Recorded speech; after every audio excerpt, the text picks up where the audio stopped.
with this week's Super Gremlin Book Club. We are starting a new book called Atomic Habits by author James Clear, #1 New York Times bestseller. Pretty new book too. It's like a recent book. I was reading that. I think it came out in 2015 or 2017, so that was kind of surprising. What did you guys find interesting in chapter 1? I think he really starts off talking about the importance of minimal gains or marginal gains, how sometimes we look at a problem as like it has to be one big fix, but he talks about the 1% better every day thing, and he compares making little changes just like it's compounding habits, right? Or like when you build interest in something and it compounds over time. It's the same thing with the little changes every day. One thing I thought was interesting was the plateau of late potential, where like you're like so close to like getting there, and you stop right before there's like a breakthrough. And then like it's kind of true, like people stop too soon. Maybe they'll do it for a week, Right. maybe they'll do it for 2 weeks. They stop before they make that big breakthrough. He talks about like forgetting about goals and just focus on like systems, Right. and how people they really are like really goal oriented. But everyone is like goal oriented if you think about it, but no one is actually focused on their system and how they're going to get to that goal. That all comes down to the habits. Yeah, that goal piece for me was, I really liked what he said, because I know for myself, like I've always thought about like hitting goals, or like I'm too focused on goals sometimes. And he mentioned here like once I reach my goal, then I'll be happy. And the problem with the goals first mentality is that you're always pushing for happiness until the next milestone.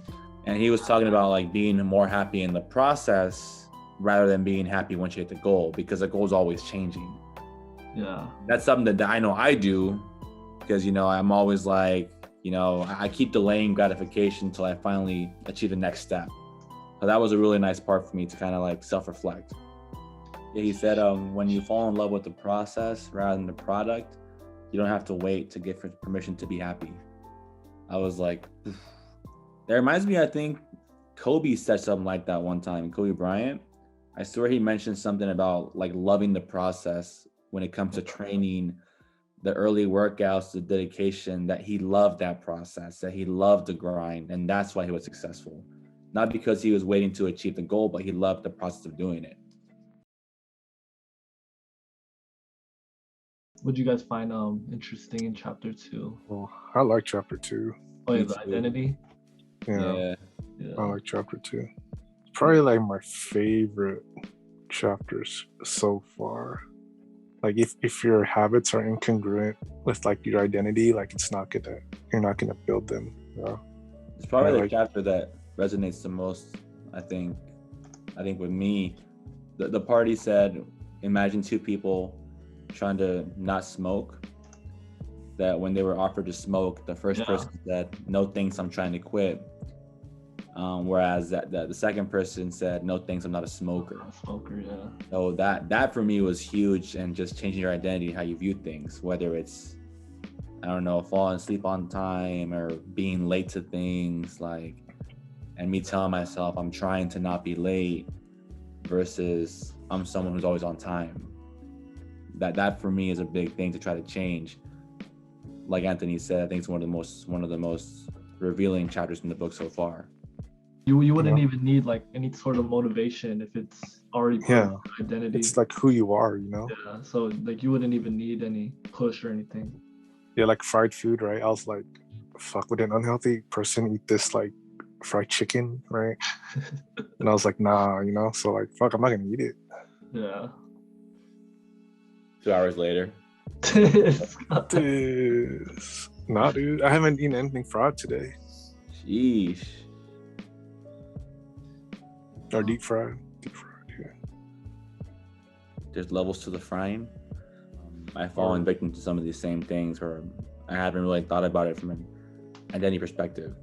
Yeah. Or at least maybe I tell myself every once in a while, I want to be more punctual or on time for X, Y, and Z, but it's not really like how I operate every day when I try to fix the issue.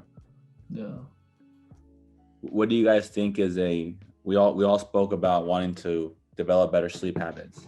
Yeah. What do you guys think? Would a disciplined person do this? Because I want to be more disciplined. So I'm just like, I am a disciplined person. That's a good one. That was a question that I was asking, is what do you guys think is a good identity that we can use to... I don't know if it's like the best. Like, what would you guys say? I'm a good sleeper. It's No, but I like that I'm a disciplined person. Yeah. That's actually good. Decide who you want to be and then prove it to yourself with small wins. 3 was pretty like scientific, you know. Yeah, it's mostly like the psychology. Is that habits are repeated events that are automatic, and that, Oh yeah, I like that too. you know, behaviors with positive consequences get repeated, Yeah. which is true, but also like can be bad as well, right? Depending on what you think is positive, like if you get high and shit. So too, habits are mental shortcuts to solutions. They free up mental capacity. Like I want to get to like that level, you know, where like all my habits are like so like consistent and like so like good that Yeah. I have a lot of mental energy for other things. Oh yeah, that's a good one too. Yeah, kind of with what Anthony's saying, there's a part in the chapter where the author asks a question somebody's asking him of, if I'm always operating through habits, is my life dull because of it? Or if I have so much structure, you know, habits, am I losing my freedom? And that's a conversation I've had with myself sometimes, because I don't like being structured.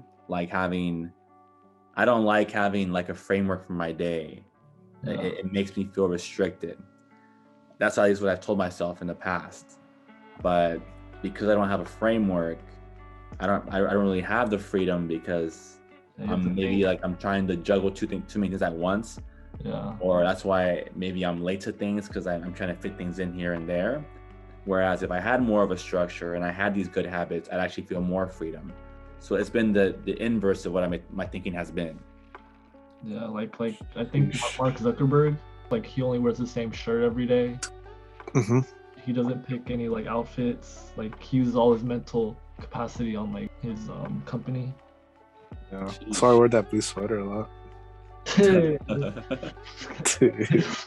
that blue sweater more of like a mint color now? I think for me, for the make it obvious cue, it's just gonna be in bed by 12 p.m. I think that's something I can do like pretty consistently. Yeah, I mean, I guess that works too. Just lying in your bed. Just be in bed, you know. Yeah, be in bed by a certain time. Yeah, like I'm already in bed right now. You know, so I'm just stay in bed. What some may perceive as lazy, Anthony just one step ahead of the curve right now. Getting the process started.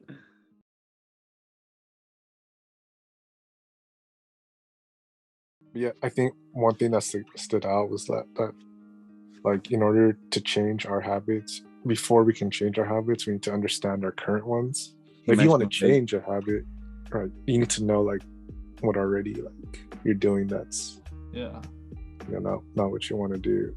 And like the reason why a lot of us fail is because we're not self-aware.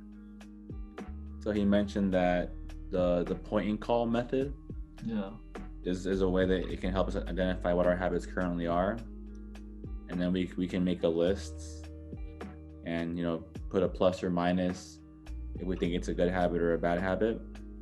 But I think that's a good way to try to track them, you know. I think I'm gonna do that. Just make that list, because like maybe I'll pick up on stuff I'm not aware of. All right. Is there other habits you guys want to work on? I think for this group one, I think the sleep one is a good, like my main focus. I'm gonna focus on the sleep one, and I think I'm having a cleaner environment, like having like clean room, clean living room, and working on little things to accomplish that. Those two are big for me.